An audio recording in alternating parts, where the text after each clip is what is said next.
देवरिया मामले में प्रेमचंद यादव के घर के साथ क्या होना है, इसका आदेश अब आ गया।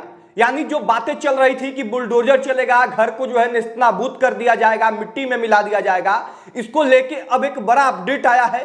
वो इस वीडियो में आपको हम बताएंगे कि अब प्रेम यादव के घर के साथ क्या होना है। देखिए, तहसीलदार साहब का जो है आदेश आ गया है और अब उस आदेश के बाद क्या कुछ होना है प्रेम यादव के घर के साथ, ये इस वीडियो में आपको स्पष्ट एकदम बताने वाले हम हैं। उसके बाद उनके वकील के द्वारा इस आदेश के बाद क्या कुछ कहा गया है वो हम आपको बताएंगे और बताएंगे कि कैसे जो है सत्यप्रकाश दुबे के जो बेटे हैं देवेश, उनके द्वारा अब जो है श्राद्ध कर्म का क्रिया किया जा रहा है, जो है नारायण बलि का क्रिया किया जा रहा है। उसके बाद इस पूरे मामले में अब अखिलेश यादव की डायरेक्ट एंट्री होने वाली है। अखिलेश यादव ने यह ऐलान कर दिया है कि अब वो देवरिया मामले में पीड़ित परिजनों से मिलेंगे। किससे मिलेंगे? देवेश से मिलेंगे या फिर प्रेमचंद यादव के परिजनों से मिलेंगे? रुकिए, वीडियो में आपको हम बताने वाले हैं।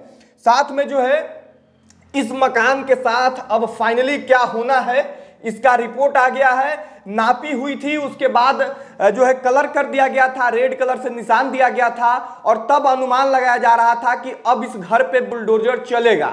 लेकिन अब जो है तहसीलदार साहब का आदेश आ गया है और उस आदेश में क्या कुछ कहा गया है। देखिए, पहले आपको यह बताते हैं कि 5 फाइल में केस था।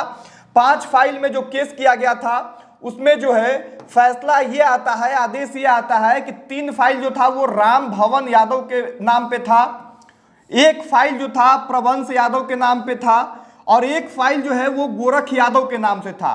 तो प्रबंश यादव और गोरख यादव का जमीन जो है वो खलिहान का जमीन था, वो जमीन जो है वो खलिहान का जमीन था। उसके बाद जो राम भवन यादव हैं उनका जमीन एक खलिहान का एक केस में आया है, एक नवीन प्रति भी है और एक वन भूमि है।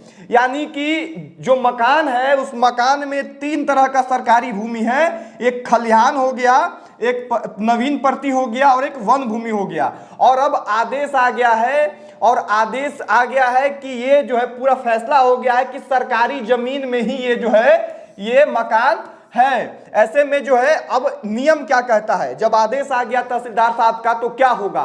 क्या आप घर को खाली कराया जाएगा? क्या घर पे बुलडोजर चलेगा? तो इसको लेके जो है प्रेमचंद यादव के वकील ने क्या कुछ कहा है पहले वो बताते हैं आपको। देखिए, प्रेमचंद यादव के वकील जो है, ये वकील साहब जो हैं वो कहते हैं कि राजस्व संहिता 2006 का एक नियम है, 67 की जब प्रोसेसिंग होती है तो तहसीलदार साहब का आदेश जो आता है उसमें 30 दिन का अपील का टाइम दिया जाता है और तब तक कोई कार्रवाई नहीं होना होता है। ये वकील साहब का कहना है कि 30 दिन तक इस आदेश के आ जाने के बाद भी, जब ये आदेश आ गया है कि ये पूरी तरह से जमीन जो है वो सरकारी जमीन में इनका मकान है, तो इस आदेश के बाद भी 30 दिन का जो है टाइम इनको दिया जाएगा। ये नियम है, ऐसा वकील साहब के द्वारा बताया गया है कि 30 दिन का टाइम दिया जाएगा अपील करने का। ये जो फैसला आया है उस पे जो है ऊपर जाने का, और जब तक ये 30 दिन का समय है तब तक कार्रवाई यहाँ पे नहीं होता है, ऐसा वकील साहब ने बताया। उसके बाद इन्होंने कहा कि जब अपील हम कर देंगे ऊपर में, तब जब तक अपील का निस्तारण नहीं होता है, जब तक उस अपील का फैसला नहीं आता है तब तक कार्रवाई नहीं होगी। तो ऐसे में साफ तौर पे जो है प्रेमचंद यादव के वकील के द्वारा यह स्पष्ट कहा जा रहा है कि आदेश आने के बाद भी कार्रवाई नहीं होना चाहिए, घर नहीं टूटना चाहिए, बुलडोजर नहीं चलना चाहिए, क्योंकि ये नियम है 2006 राजस्व संहिता 2006 67 की जब प्रोसीडिंग होती है तो तहसीलदार साहब का जो आदेश आता है उसमें 30 दिन का समय दिया जाता है।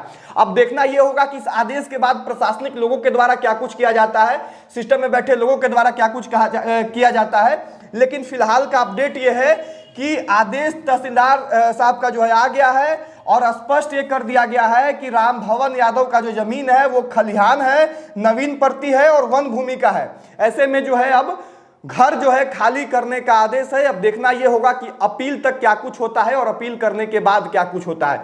तो ये अपडेट है और जो वकील साहब ने कहा वो हमने बता दिया और जो आदेश आया वो हमने बता दिया। बाकी जो है अब देखना होगा कि क्या क्या कुछ कार्रवाई होता है।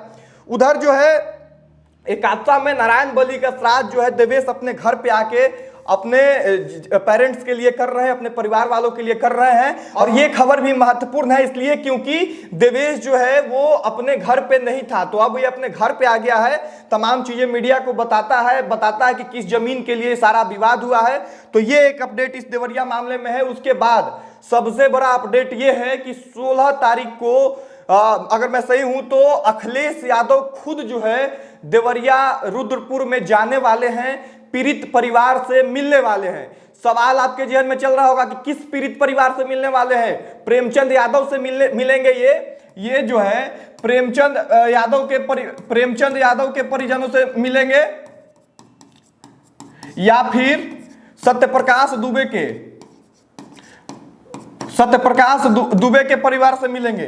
तो ये आपको जो है बता देते हैं इस वीडियो के माध्यम से कि स्पष्ट इन्होंने किया है कि हम जब जाएंगे गांव में तो दोनों परिवार से मिलेंगे, दोनों पीड़ित परिवार से मिलेंगे। इन्होंने कहा है कि जितने भी राजनीतिक लोग जा रहे हैं किसी एक परिवार से मिल रहे हैं, लेकिन जब हम लोग जाएंगे तो दोनों परिवार से मिलेंगे। और दोनों, चूंकि दोनों पीड़ित हैं, दोनों के घर में लोगों की मृत्यु हुई है, इसलिए दोनों परिवार के पास जाएंगे और इंसाफ की मांग करेंगे। तो यह बड़ा अपडेट जो है इस पूरे मामले में है। बाकी इस घर से जुड़ा हुआ आदेश जो है अब आ गया है। अब जब तक अपील नहीं होता है तब तक क्या कुछ कार्रवाई किया जाएगा इसे देखना होगा। फिलहाल जो है वो वकील साहब के द्वारा, प्रेमचंद यादव के वकील साहब के द्वारा बताया गया कि कार्रवाई अभी 30 दिन तक नहीं हो सकती है। लेकिन देखना होगा कि जब आदेश आ गया है तो आदेश के बाद प्रशासनिक लोग क्या करते हैं, जिनकी जिम्मेदारी इन सब चीजों की है वो क्या करते हैं। बाकी इस वीडियो को जो है यहीं पे खत्म करेंगे। वीडियो में जो अपडेट वहां का था देवरिया कांड का, चूंकि डे 1 से जो है लगातार हमारी नजर उस पूरे कांड पे है, तो हमने सोचा कि आपको ये अपडेट दे दे कि आदेश जो है तहसीलदार साहब का आ गया है। और आदेश में ये जो घर है इस घर को बताया गया है कि सरकारी भूमि पे ये घर है। बाकी जो है कोई डिसीजन लेना, किसकी गलती है ये कहना हमारा काम नहीं है। हमारा काम बस ये है कि आप तक इंफॉर्मेशन को पहुंचाए, जो हम कर रहे हैं। इस वीडियो को यहीं पे समाप्त करेंगे। वीडियो यहां तक देखने के लिए आपका बहुत धन्यवाद। शेयर कर दीजिएगा वीडियो ताकि बाकी लोगों तक भी इंफॉर्मेशन पहुंचे। धन्यवाद रहेगा। जय हिंद।